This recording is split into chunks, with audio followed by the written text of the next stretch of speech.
ER doctors and nurses, have any of your patients surprised you with their amount, or lack, of pain tolerance?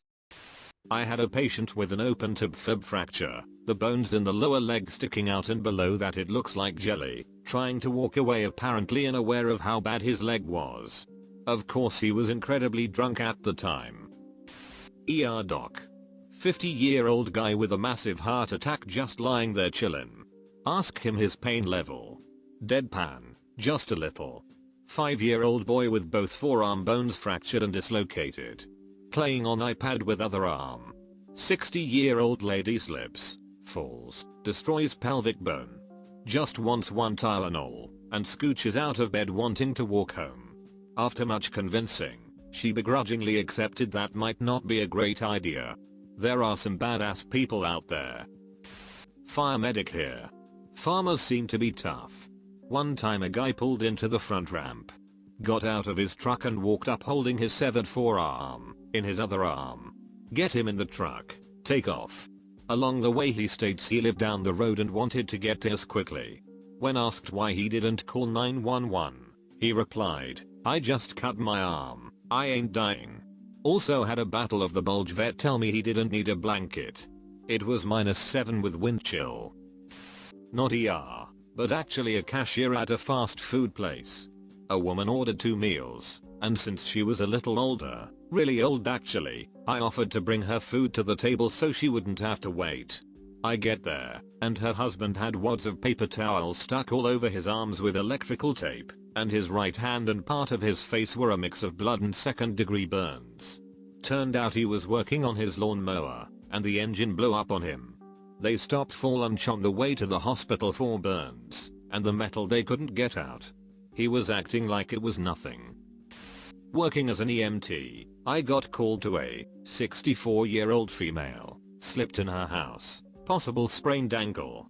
When we got there, the woman is sitting in a chair with her legs stretched out in front of her, but she had long pants and slippers on, that covered the entire ankle so I couldn't really see it. When we walked in, she was talking and didn't really seem to be in any pain at all, so I figured this was going to be an easy trip. I kneeled down in front of her to take a closer look, and wasn't I surprised to find that it wasn't just broken, it was ducked right up. I mean, the foot was at a 90-degree angle to the outside, and it was also leaned down so what should have been the side of her foot was facing straight down, and the bone that should have been holding the ankle in place was pushing against the skin on the inside of her ankle so hard that it was about to rip through. I was bewildered at the fact that at that moment she said, "It doesn't hurt, so I hope it isn't broken." She hardly made a peep on the ride to the hospital. 35 miles, very bumpy. Come to find out she had multiple sclerosis, and that makes people feel pain differently. I was chatting with my physiotherapist one day about pain tolerance, and she said that she once had a maybe cocaine addict as a patient whose tolerance was absolute zero. She couldn't even touch him without him perceiving it as painful, let alone stretch or manipulate his body. She said he was a very challenging case. Radiographer here. As a student I met a patient who was a typical little old lady. She came in with far too many shopping bags and walked extremely slowly. She'd been sent by her GP because she'd fallen getting out of the bath a few weeks previous. So we brought her in and took the first image, AP pelvis if you were wondering, and her pelvis was absolutely ruined. Turns out she had slipped and fallen with one leg in and one leg out of the bath, and taken the whole fall on her vagina. Not wanting to cause a fuss, this woman had ignored the pain and carried on her life as normal for weeks. Long enough for the fractures to be fairly healed, albeit in a strange way not really resembling a pelvis much anymore. Not a doctor, but my goddaughter was born very prematurely, requiring a major open heart surgery at 2 weeks old. We were told by her docs that since she'd gone through so much surgical trauma the first few weeks of her life, as a neonate, her pain receptors/nerve endings would not develop normally. They gave us the example that if she put her hand on a hot stove as a kid, she would have sustained a severe burn before feeling any pain whatsoever.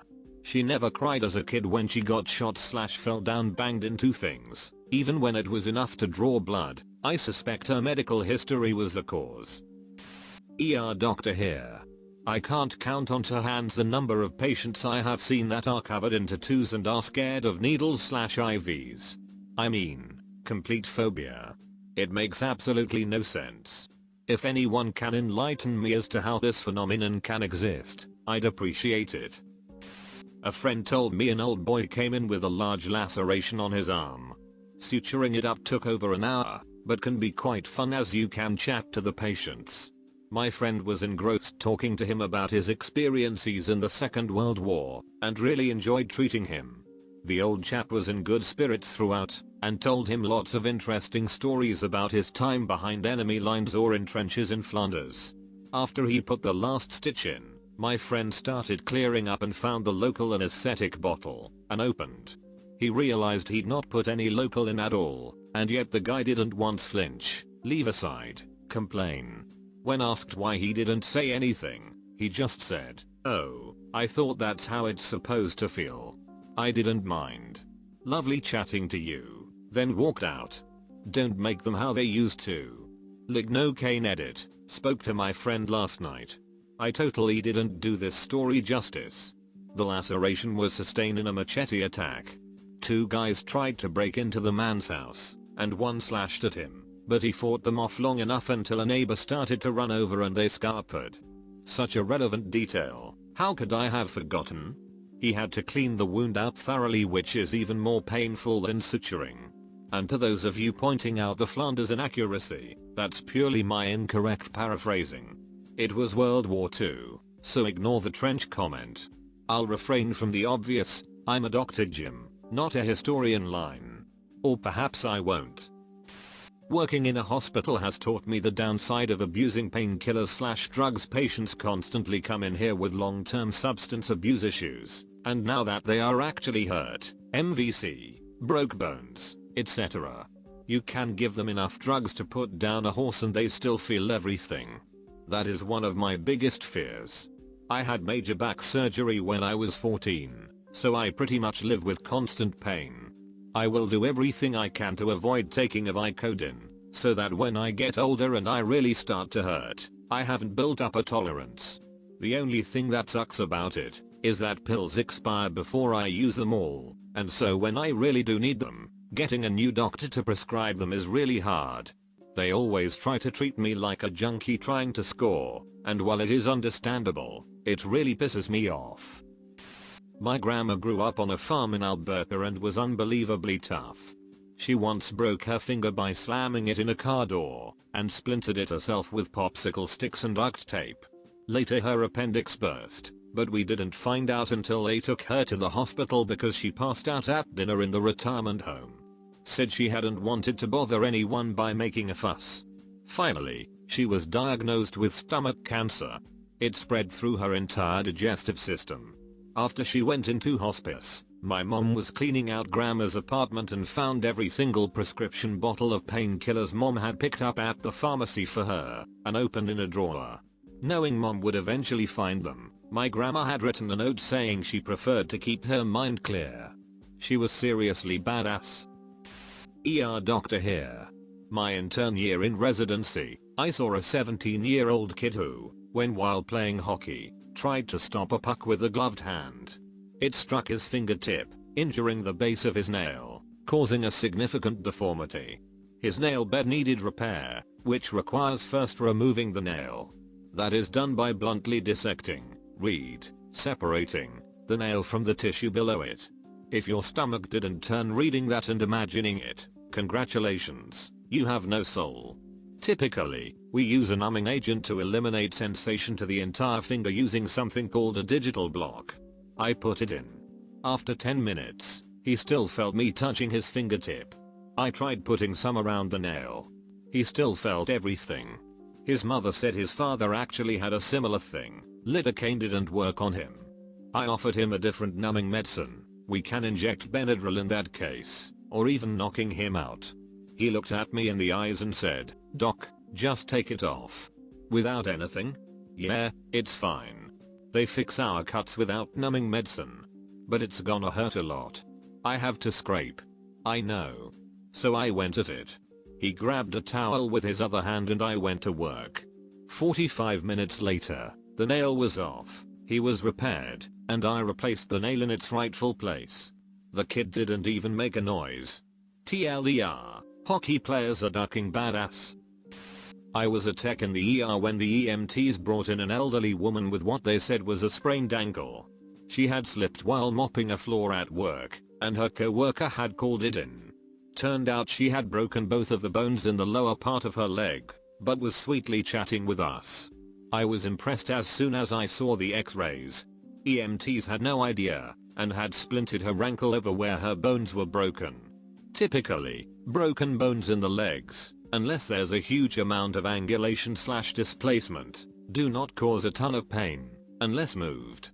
We see that often in the old people with hip fractures as well. They're usually sitting there still and having no pain, but the second you try to move it, they're in excruciating pain. Same goes with trying to bear weight. EMT here. I once took a kid, about 18-19, to the ER screaming all the way, for sunburn. Sunburn. I mean, yeah, sunburn isn't fun, but this kid was claiming 9 out of 10 pain and whimpering. I was astounded. Charge nurse and I giggled about it for weeks. Edit, a lot of you have suffered from some horrendous sunburn it seems. Ouch. That does sound like some squirm-inducing pain. This guy was barely pink and hadn't tried anything on his own yet. Only 9 out of 10? Most of my whimpering patients have 13 out of 10 pain. The ones that worry me are the ones that say they are in 4 out of 10 and are sitting perfectly still, trying not to move, because every movement makes the pain a 10. People have an unusual sixth sense for when they are going to die, or if something is gravely wrong. There is a point where either the pain or this sense of doom is so strong that the patient, who normally is freaking out if something legitimately bad is going on, suddenly gets quiet. The feeling of doom in the room is almost palpable. There have been instances when I walk in the room and suddenly the hair on the back of my neck stands up. Hopefully the pain is just something excruciating yet relatively tame, like really bad gallstones or a blocked bowel, or maybe it's something more terrifying, like an aortic aneurysm, a ruptured appendix, or an MI. In this case I don't want to donk around on scene with extra questions. I want to get them to a surgeon ASAP. Not an ER nurse, but a medical technician at a couple of large events in my country. Working at a racing track, I had both of these people come in on the same day. Male, 54 years, Swedish, small cut on hand. His reaction to me pouring water, saline, in his wound. Ow ow ow ow. It hurts when you put disinfectant in there, be careful. Male, 32 years, Finnish, deep cut in right forearm. His humeral bone was visible. No, it doesn't hurt. Now just tape it the duck up so I can get back on my bike. Not a doctor or nurse, but this happened to me. I completely shattered my knee and part of my leg after I was running and slipped on some ice into a stone wall. I was with a group of friends, and all they saw was me slide and hit the wall. They came over and asked if I was okay. In a normal voice I said I couldn't move my leg. No tears, screaming or anything. No one believed me, but after a minute or two I convinced them to call 911. The whole time I was waiting for ambulance, about 30 minutes, I was talking to them normally and no one believed I was actually hurt until I started going in and out of consciousness. Right as the paramedics got there I started to wake up. They got out and they didn't think anything was wrong, until they cut my pants off and saw my femur was almost protruding out of my leg. I had no kneecap, and tops of the tibia and fibia were protruding out. They took me to hospital. No drugs in the ambulance, as I was joking around with them, that is asking if I'm allergic to anything. I told them, apparently stone walls. They got me to hospital and rushed me into ER. The doctors came over and were shocked I wasn't screaming or crying. Then about an hour after the initial injury, the pain finally started and once they started moving the leg about 3 doses of morphine, because one wasn't enough, and one of Demerol. I don't remember the next couple days besides bits and pieces. But all the nurses and doctors told me I had one of the highest pain tolerances they have seen.